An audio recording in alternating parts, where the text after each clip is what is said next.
함께 살펴보도록 하겠습니다. 시장이 크게 출렁였던 이유 중에 하나는요. 중동의 전쟁이 지속되는데 이제는 지상전까지도 갈 수 있다라는 그런 이야기가 나오면서 전쟁 장기화에 대한 우려감 속에 이렇게 증시가 출렁거렸습니다.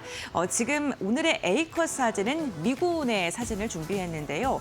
과연 미군들이 정말로 지상전을 하게 될까요? 다음 장을 통해서 한번 이야기 나눠보시죠. 네, 중동 지상전에 대한 가능성 이야기가 나오는 건요. 주말 사이 미국의 병력 약 7천 명가량이 중동에 배치됐다는 소식도 들려왔고요. 해병대와 공수부대가 이동을 해서 이제는 상륙함 전단의 전개까지도 이야기가 나오고 있는 상황입니다.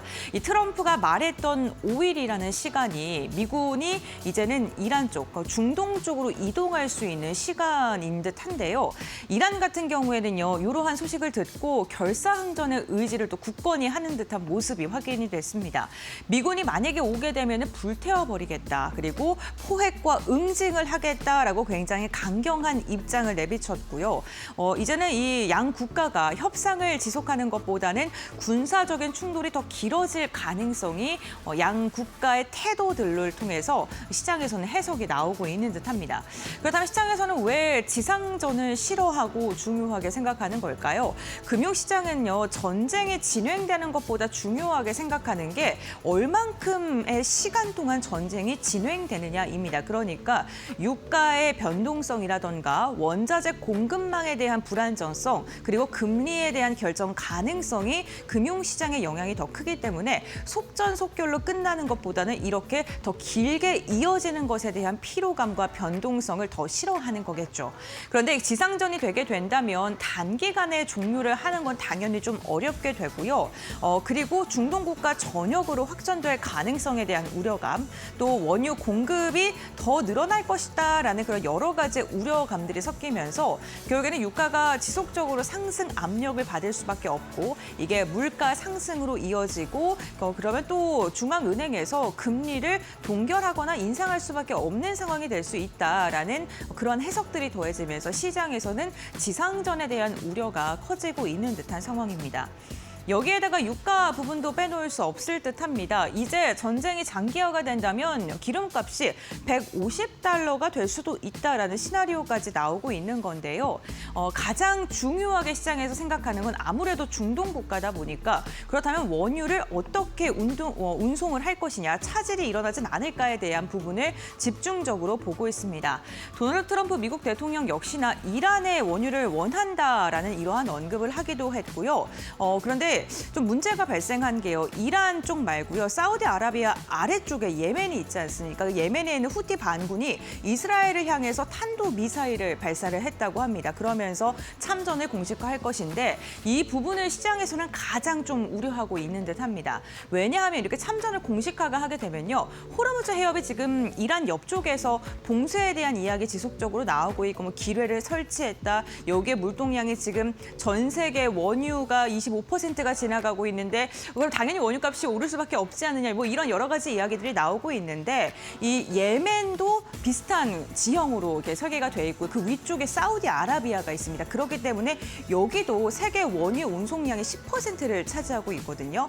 그러면 거기 홍해까지 봉쇄가 된다면 당연히 세계 물동량의 35%가 잡히게 되는 거고 유가가 지금도 불안한데 더 불안해질 수 있다라는 우려로 이어질 수밖에 없는 거겠죠. 특히나 그 입구 쪽이라고 할 수 있는 바블만데브 해협이 차단되게 된다면 수에즈 운하의 경우에 영향을 당연히 미칠 수밖에 없고요.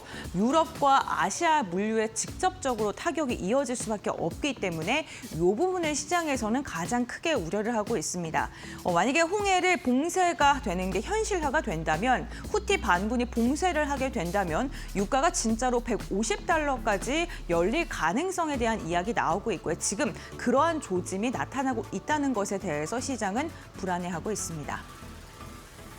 특히나 이란도 지속적으로 좀 강경한 입장을 펼치고 있는데 이란이요 보복 공격을 지속적으로 하고 있지 않습니까? 또 바레인에 대한 알루미늄 공장 피격이라던가 아랍에미리트에 대한 알루미늄 공장도 피해를 입었다. 뭐 이러한 이야기도 나오고 있고요. 실제로 지금 알루미늄 생산 능력의 19%를 감축하겠다라는 발표가 나오기도 했습니다. 그런데 중동에서 기름만 많이 생산하는 게 아니라 전 세계 알루미늄 생산의 9%를 중동에서 만들고 있기 때문에 당연히 공급이 줄어들게 되면 가격이 상승할 수밖에 없겠죠. 근데 이 알루미늄은 정말 다양한 제조업에 사용되지 않습니까? 산업 전반의 핵심 원자재로 사용이 되는데 자동차, 항공기, 반도체, 2차 전지, 건설자재, 음료수, 방산 그러니까 지금 우리 시장에서 중요하다고 생각하는 신산업들의 대부분의 알루미늄이 포함되어 있습니다.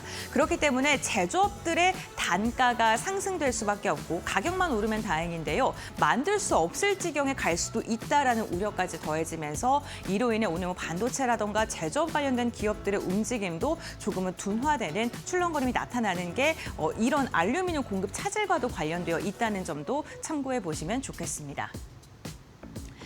결국에는 시장에서는요 전쟁이 하는 거 당연히 안 좋죠. 그런데 더 중요하게 생각하는 건 유가가 얼마나 오랜 기간 $100 이상으로 유지가 되는가 그리고 이 유가가 지속됐을 때 당연히 기업들의 경기나 기업 이익에 안 좋게 영향을 미칠 텐데 이 고유가의 지속성이 얼마나 경기에 영향을 미치는가에 대해서 지금 시장에서는 계속해서 좀 주목을 하고 있는 듯한 모습이고요. 만약에 전쟁이 장기화가 된다면 당연히 경기는 침체 국면으로 들어갈 것이고 이게 우리 시장에선 당연히 안 좋게 작용할 수밖에 없겠습니다.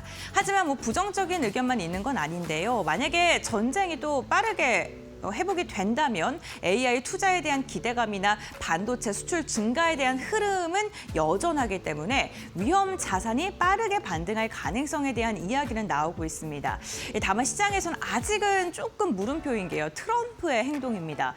지금 지상전을 투입한다 뭐 이러한 이야기를 한쪽에서는 막 7천 명이나 배치하고 이러고 있는데 또 한쪽에서는 이란과 지금 협상이 굉장히 잘 되고 있다. 조기 종료될 가능성이 있다. 이렇게 좀 맞지 않는 투트랙 전략을 사용하는 게 나오면서 시장에서는 어느 장단에 우리가 맞춰야 될지 이게 또 불확실성으로 이어지면서 변동성이 크게 나타나고 있다는 점도 기억해 주셔야 될 것 같습니다. 하지만 중요한 건 우리 시장이겠죠. 우리 시장은 그래도 하단을 좀 막아줄 만한 매크로 이벤트들이 몇 가지가 있습니다. 요거 한번 확인을 해볼 텐데요.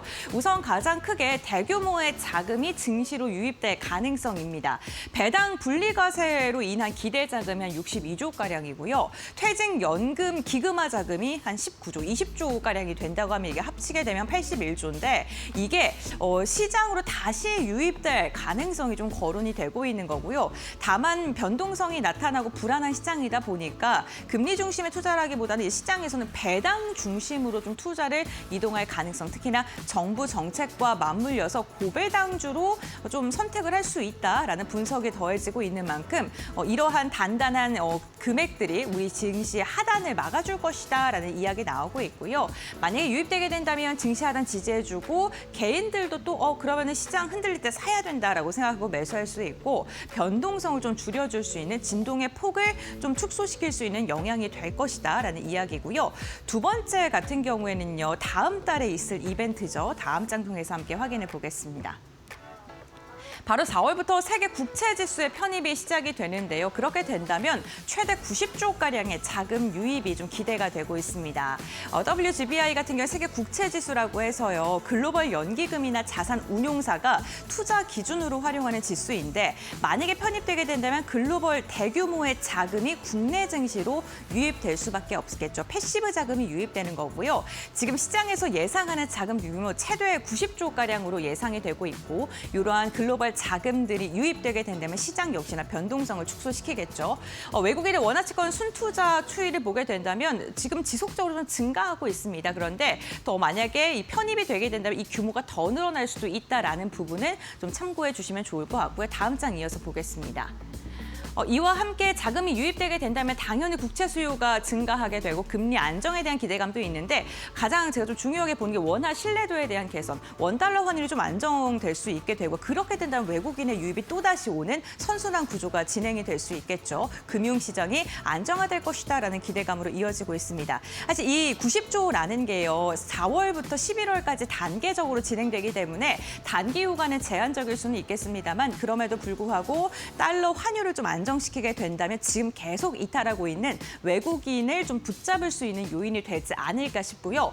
또 외국인의 만기별 보유 비중 변화를 보게 된다면요. 지금 10년 초과가 좀 더 늘어나고 있고 단기가 좀 줄어들고 있습니다. 외국인들도 연기금처럼 우리 시장을 바라볼 때 좀 중장기적으로 접근하려는 수요가 늘어나고 있는데 만약에 이렇게 지수에 편입하게 된다면 이러한 기조가 더 증가할 수도 있고 이게 또 시장의 안정된 발판으로 자리매김할 수 있다. 이러한 분석도 더해지고 있으니까요. 변동성이 심한 장세 이런 부분 좀 참고해 보시면서 시장 대응해 보시면 좋을 듯합니다.